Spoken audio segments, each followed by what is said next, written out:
Hello all welcome back to my channel. ഇന്ന് നമ്മൾ ഉണ്ടാക്കാൻ പോകുന്നുള്ളത് ദാൽ കറിയാണ്. അപ്പോൾ ദാൽ കറിയിലേക്ക് കുറച്ച് വെജീസും കൂടി ഞാൻ ചേർത്ത് കൊടുക്കുന്നുണ്ട്.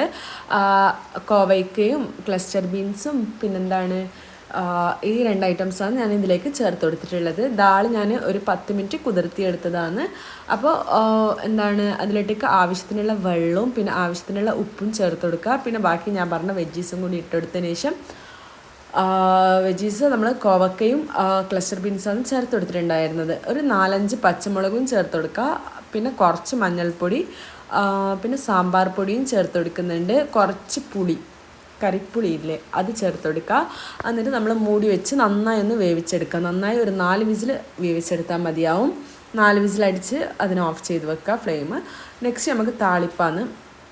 അപ്പോൾ താളിപ്പിനായിട്ട് ഞാനിവിടെ ചട്ടി വെച്ചിട്ടുണ്ട്. അതിലോട്ടേക്ക് കുറച്ച് വെളിച്ചെണ്ണ, കടുക്, ജീരകം, കറിവേപ്പില, വറ്റൽമുളക് എല്ലാം കൂടി ഒന്ന് ചേർത്ത് നന്നായി ഒന്ന് വഴറ്റി നമ്മുടെ വേവിച്ച് വെച്ചിട്ടുണ്ട് ദാൾ ഇതിലോട്ടേക്ക് മിക്സ് ചെയ്തെടുക്കുക കേട്ടോ. പിന്നെ കുറേ ഒന്നും ഞാൻ ഇതിൽ കാണിക്കുന്നില്ല, കാരണം വിട്ടുപോയതാണ്. പക്ഷേങ്കിൽ ഞാൻ ഡീറ്റെയിൽഡായിട്ട് പറഞ്ഞിട്ടുണ്ട്. അപ്പോൾ എല്ലാവരും ഇതുപോലെ ചെയ്ത് നോക്കുക. നല്ല ടേസ്റ്റാണ് കേട്ടോ. എൻ്റെ വീഡിയോ സബ്സ്ക്രൈബ് ചെയ്യാത്തവരാണെങ്കിൽ ഒന്ന് സബ്സ്ക്രൈബും കൂടി ചെയ്ത് വെക്കുക. അപ്പോൾ ഇന്നത്തെ വീഡിയോ ഇത്രയേ ഉള്ളൂ. സിമ്പിളാണ്, നല്ല ടേസ്റ്റിയാണ്. ജസ്റ്റ് ഒന്ന് ട്രൈ ചെയ്ത് ഫീഡ്ബാക്ക് അറിയിക്കുക. അപ്പോൾ ഇന്നത്തെ വീഡിയോ ഇത്രയേ ഉള്ളൂ. Thanks for watching.